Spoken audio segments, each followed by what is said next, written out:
Vangella Buchanan was born in Jamaica and migrated to the United States in 1989. She began publishing in the 1980s. Her work has been published in Focus, The Caribbean Writer, and New Writing from the Caribbean.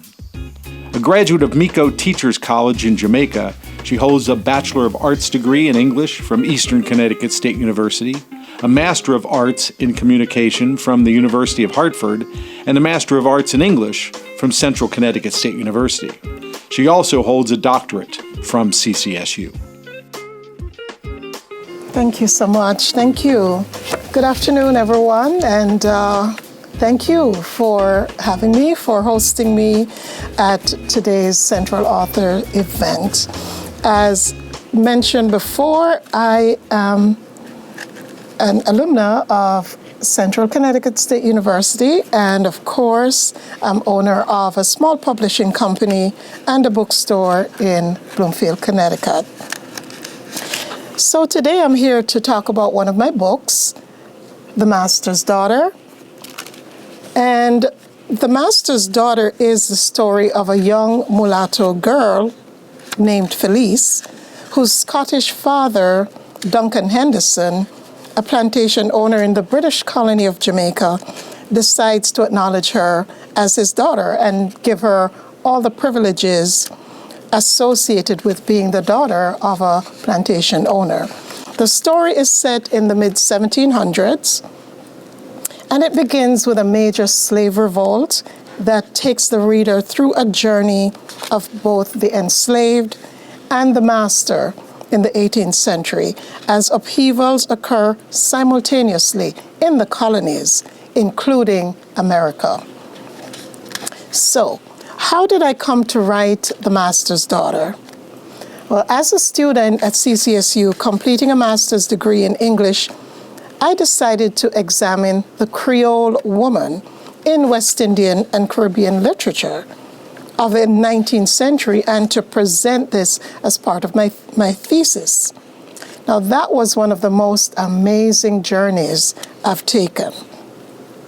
So before I started my research, I was of the perception that Creole and mulatto were synonymous. Well, I was in for an awakening. Now, if you've read the novel Jane Eyre, you would have encountered Bertha Mason, the so-called mad wife of Mr. Rochester. Now, Mr. Rochester is a white man who travels to Jamaica and meets and marries Bertha Mason, who is a Creole. Now, of course, there are numerous articles that have been written about Bertha Mason. There are numerous perspectives, theoretical perspectives, through which she has been examined.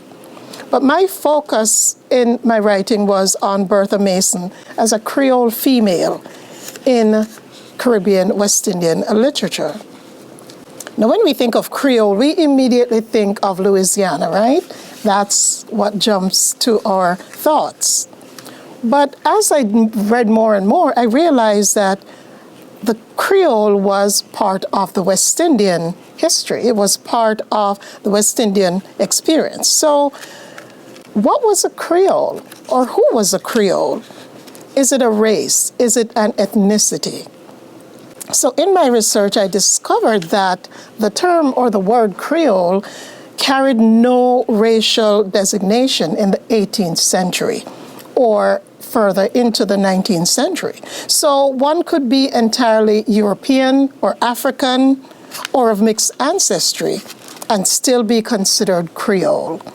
It simply meant that you were native to the colony. That's all it meant at that time. So you could be a white Creole, you could be a black Creole. You could have an animal or a plant that was Creole. It simply meant that you were born in the colony, your parents were from elsewhere. Now, the narrative at the time was that the Creole white was inferior to the European white. And this is what we see in Jane Eyre. It was said that they were not as civilized as the European white. We had writers like Edward Long, who was a British historian. He presented the Creole as a deviant. And so because the white Creole associated so much with the blacks in the colony, they were different, they were inferior. And so that's what I learned the Creole meant. Thinking about back to Bertha Mason, it was Jane Eyre, of course, in Jane Eyre. When Charlotte Bronte wrote Jane Eyre, she had never traveled outside of England. So her writings were largely based on what people like Edward Long were writing, historians, travel writers, who were writing about the Creole and the Creole experience. In fact, in Jane Eyre, Charlotte Bronte describes her as dark, describes Bertha Mason as dark, discolored, and black. However, she was a white Creole. On top of that, she talked about how Bertha Mason's parents wanted her to marry Rochester because he was of a good race. And so that was what I recognized the Creole to be as I did my research. However, as I researched some more, I discovered the mulatto and realized, as I mentioned before, that there were two different entities. Now, I use the word mulatto in the context of the time because now we consider it to be an offensive phrase, an offensive word. People don't use it anymore. We prefer to say biracial. However, in the interest of the story, I will use the word mulatto. So please, when I use it, just assume it's in quotes. So a mulatto is a person of mixed white and black ancestry. That's it. It is a legacy of attempts to categorize race, a concept that science has shown is socially constructed, that it has no biological basis. So one of the themes in The Master's Daughter is the relationship between black and white, and of course the product of that relationship. Interestingly, in the era of slavery in the Caribbean, in the West Indies, as it was known at the time, it's a little bit different from the experience in America. But what I've discovered as I did my research was that the experiences were simultaneous. It's almost as if the world was at war. And I think of it as the First World War, because of what was happening in the then known world. So back to The Master's Daughter.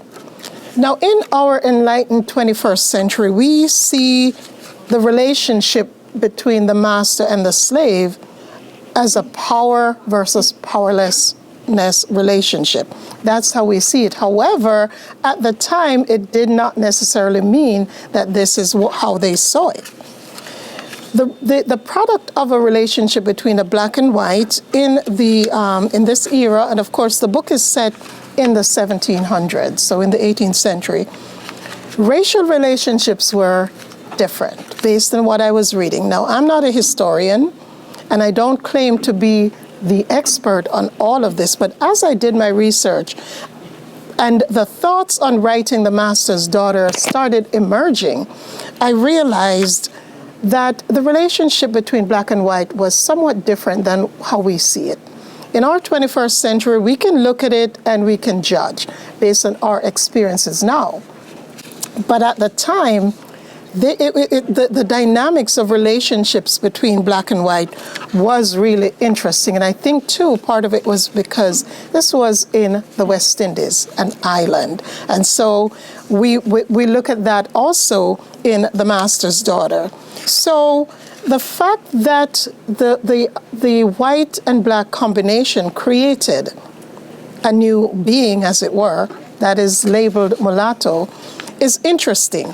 Because, for one thing, it distinguished that person from everybody else. And this is what happens to Felice in The Master's Daughter. She's not really white, and she's not really black. So it places Felice in a very awkward position. She's kind of caught in the middle, on the playground, as it were. So the black children play together, the white children play together. Where does Felice belong? She cannot play with the white children. First of all, there are not enough in the colony for her to even associate with. And she's not white. And so she can't claim any friends. The black children play together because they are enslaved. And most of their days are spent in the fields working what they call the gangs. They would weed the plantation.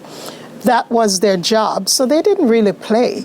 And even if they had playtime, Felice did not belong there. So Felice is one of the fortunate mulattoes in the colony. When she's very young, her father, who is Scottish, returns from his trip to Scotland, and she's old enough now, he recognizes that, I'm going to take care of my daughter. And so he calls her to him and says, you know what, you're my daughter, and I am going to take care of you. And Felice has no idea what to do because before that, she played with the other children. She had a favorite playmate who was a slave, but they were together. But now her father takes her to the big house and or the great house as we call it, and decides that he is going to take care of his daughter. So what he does, he gets her a tutor. But Felice doesn't want that. She wants to be out there and enjoying doing what everybody else is doing because she doesn't even see the difference in the shade of her skin. She just knows she's a child and why am I doing this? Where is she going to go with this, what she's learning now, the training she's getting? She's being taught to read and write. She's being taught certain social graces, but where is she going to take that? And so she's caught in a rather unique position. Felice, as I mentioned, is one of the fortunate ones because a lot of mulattoes did not get that privilege. A lot of them were simply not acknowledged by their fathers. And so they were left to fend for themselves. Often they would end up in the fields or they would perhaps end up working in the house, but with nothing more than the clothes on their back. There was no future for them. So of course, Mr. Henderson, Duncan Henderson, acknowledges his daughter and he decides he's going to take care of her. Being a mulatto, of course, she knows she's different because as she ages, as she gets older, she recognizes that there's something different, that she's getting certain privileges that her playmates, former playmates, are not getting. And so in this book, I also explore the hierarchy that has been created because of this relationship between black and white. That now we have mulattoes, we have octoroons, we have quadroons, and so many other racial classifications that people are placed into, and this created a kind of hierarchy in the system. And if you think about it, it's any colony. This is what occurred not only in Jamaica and other West Indian colonies, but it was also occurring to the similar extent in America. Bear in mind, at this time, America was, fighting for independence also, to not be a colony of the British any longer. So this is why I talk about it in terms of the simultaneous occurrences in the colonies.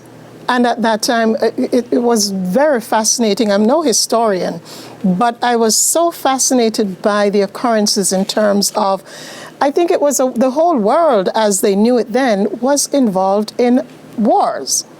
The French, the Spanish, everyone was, so I wrote about that in terms of how this affected the colonies, how the war that was going on in America and other places was affecting the colonies. So speaking of race relations, one of the things I discovered as I did more research was something called white by law. Now, there was a private act in the 18th century that allowed a white man who had fathered non-white children to use this private act and present it to the National Assembly. And what this act did was give the same rights and privileges of British subjects to the children, the non-white children of the plantation owners. So these were born of white parents, and so they were given this opportunity to be declared white by law. Now, being declared white by law, there were certain restrictions involved with that. You had certain rights and privileges as British subjects did. However, there were restrictions on voting, and there were restrictions on who you could marry, which I found interesting for Felice, because here she is a mulatto, and so we have to think about her future because she doesn't remain a child. She grows up. So we have to think of her future. So does this law, white by law, apply to her? So in the records, you will see children who have been declared white by law because of this private act. So as I read more, I was really curious. What if a young girl living on an 18th century plantation in Jamaica discovers that her father is the plantation owner, and he decides to accept her as his child and raise her as such? What are some of the dilemmas this child would face? And so I dug in. I really explored questions like, to whom do I really belong? Am I black? Am I white? And so she can't fit in with whites, right? Because of that social structure, because at that time, most of the people with the money, the upper class, if you want to call them that, were white. They were plantation owners. And of course, everything else, you have the mulatto and the quadroon and all of those. So, of course, there weren't enough whites on the island for her to really hang out with. So what does she do? The blacks are in the fields working all day. So even as she grows up and becomes a woman, she is kind of stuck in that in-between place because she doesn't really belong anywhere. And a question that I had to ask myself, who is her mother really? And what role does her mother play in the story? She realizes that her mother is an enslaved woman, right? But who is she really? And how does she navigate her world with her mother? And that is one of the interesting points, I think, in the story. The woman we discover is her mother, and she plays a really huge role in the actual story. You got to read it, right? And of course, her sibling, who is, she knows who her sibling is. She discovers eventually. But how do you relate to her? Because now your sibling is enslaved. Your sibling is not your father's child. Your sibling is enslaved. You live in the plantation house. How do you navigate that relationship with your sibling? Is there even one? And so that is something that I thought about. That would be a dilemma for a young girl growing up at that time and being caught on the playground, as it were, in that in-between space. Who will I marry when I grow up? I'm a mulatto. Who will I marry? Now, there is a sequel to this. It's called The Master's Wife.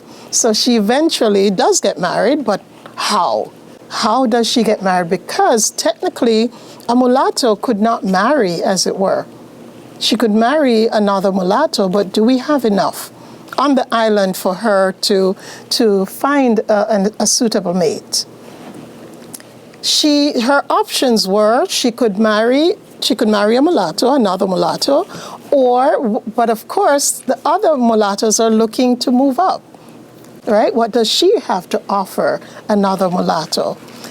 Also, she can't marry a white man because the law doesn't allow it.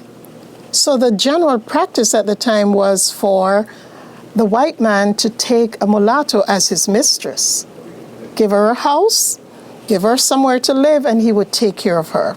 Sometimes they would give them, a shop or a store, like a haberdashery or something like that for them to manage, so they could be independent. So Felice is really caught in that position where What do I do as I grow up? Who will want me? And so, interesting. The sequel takes care of what happens when she does become a wife. These are just some of the issues that are faced by this young woman in The Master's Daughter. Again, as I mentioned, when we think of race relations, we can, kind of judge it based on what we know in our 21st century. But at that time, the navigation of relationships between the so-called races is interesting. I had the opportunity to read excerpts of a diary from a man called Thomas Thistlewood. He was a character. It was rather enlightening because what he did was he documented his day-to-day activities. And so you got a really good idea of what the plantation life was like.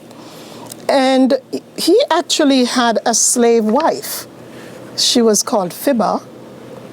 And as I read his diary, I realized he was really in love with her, which is interesting at that time, the dynamics of the relationships between black and white. And so when we look at this in our 21st century enlightenment, we think of this in terms of, here's a master taking advantage of a slave. But in this case, with Thomas Thistlewood and Fibba, they had a real relationship in that she was his slave wife, and when she was sent, but she didn't belong to him. When she was sent to another plantation to work, his heart was broken. He could not function. He left his plantation and went to get her and bring her back. And so I thought about the relationship between Felice's father and mother. Could it be that it was real love? Or is it that we still have to look at it in terms of someone taking advantage of someone else because of their power?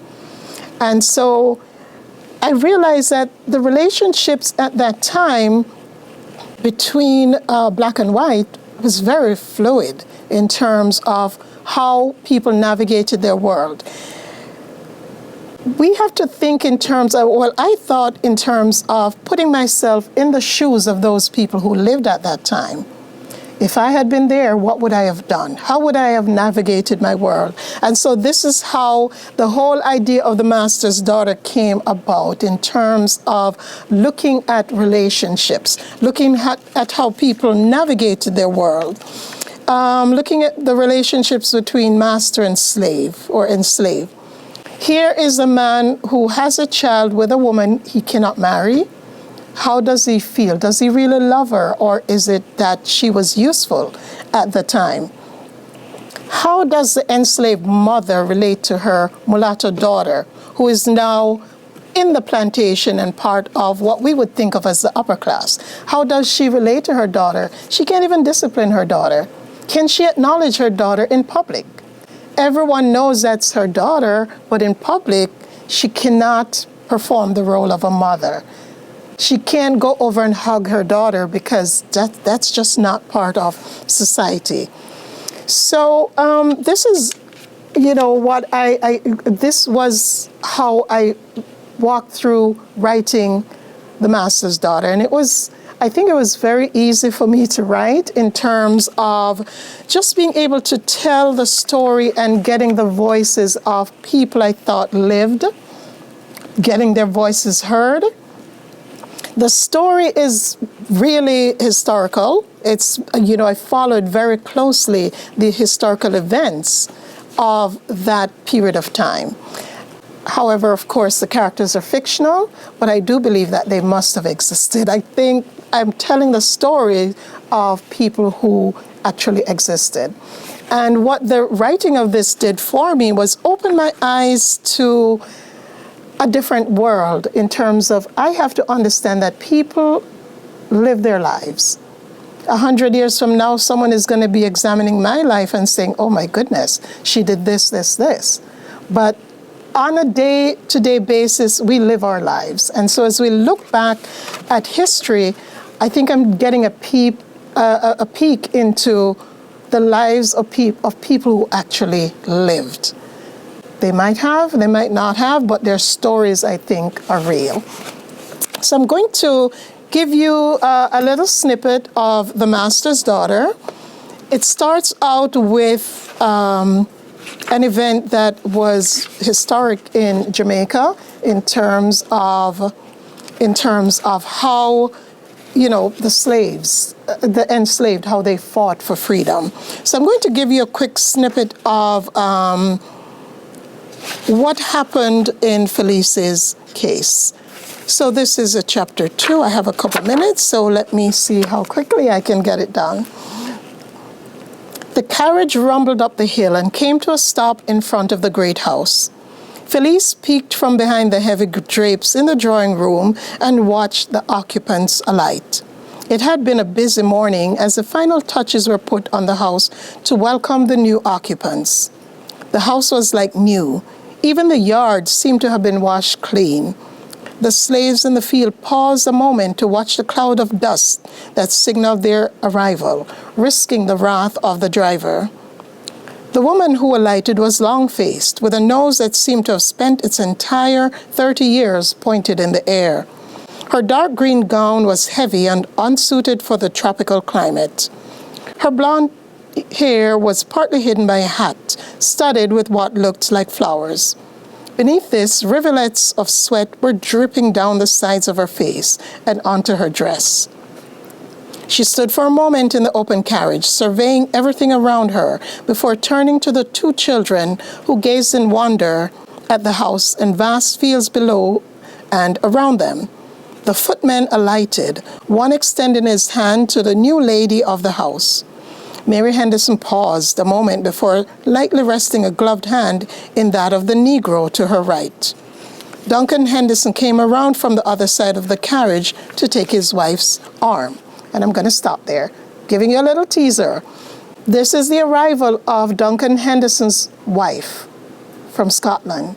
And so everything now changes in terms of what position Felice occupies in that household. His wife is Scottish, his children are white, and they're Felice's brothers and sisters.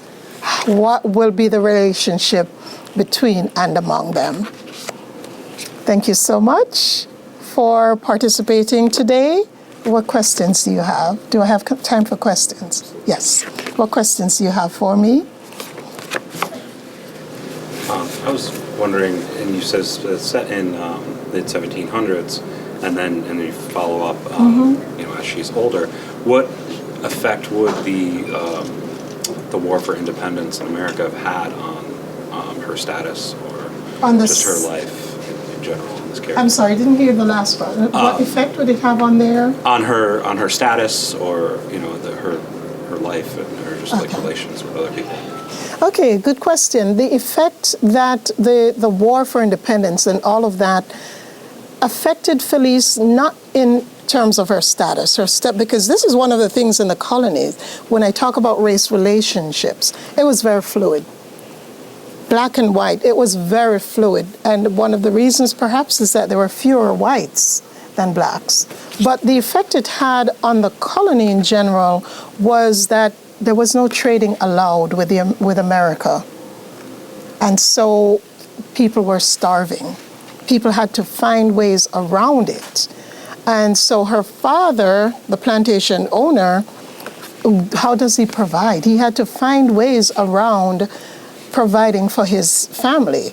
And so this is how it affected Felice in terms of the availability of supplies. But her position in the house, in the hierarchy, it did not change. She still was the master's daughter.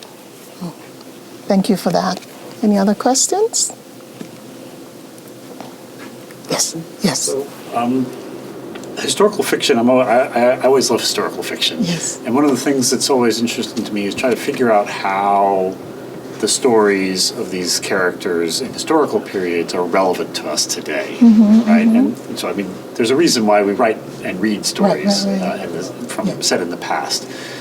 What do you think who is the Felice of today? That is, who who is experiencing this same kind of in-betweenness, stuck between two identities, and who would benefit from reading this book and understanding her story? Okay, I think anyone would benefit from reading this book in terms of maybe struggling with your identity. So in our society, you know, some years gone by, there was a lot of rhetoric about biracial individuals and, you know, the struggle with identity. So that kind of, you know, it was relevant at the time. Now in our 21st century, there are people still struggling with different forms of identity. And so I think it is relevant to our society now for anyone who actually has a struggle with who they are. You know, where do I really belong? And I think it goes beyond a racial category or label. It goes further than that. Anyone who gets to a point in their life where they're not sure where they belong. And so I think this book kind of takes you through that internal struggle, because not only does Felice struggle, but my favorite character is actually Morgiana. I call her Morgie. And I'm going to let you into the secret that she is actually Felice's sister, but she doesn't know until much later that she, you know, and so she wants to be free, but she knows, you know, she belongs here, but she struggles to gain her freedom and her independence. But she also knows that this is where she belongs. So I hope I answered your question. All right, thank you. Any other? Okay, so thank you very much. Thank you so much, and thank you for a wonderful afternoon.